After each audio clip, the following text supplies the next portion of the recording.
今天分享一个超方便的影片摘要工具 Edify， 提案找灵感还有快速消化资讯的好帮手，1分钟就能摘要影片内容。现在 Google Chrome 安装这个扩充程式，然后再打开你的 YouTube 就能使用了，可以免费试用7天。首先设定你的使用语言，我们找到繁体中文，然后按下 Summarize 按钮。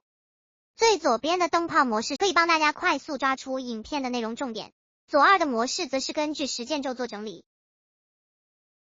后面剩下2个则是留言及字幕的整理。最赞的是它可以在不同语言使用，帮你把英文的影片整理出中文重点，再也不用担心国际客户的资料看不懂，真的超级方便，快试试看看。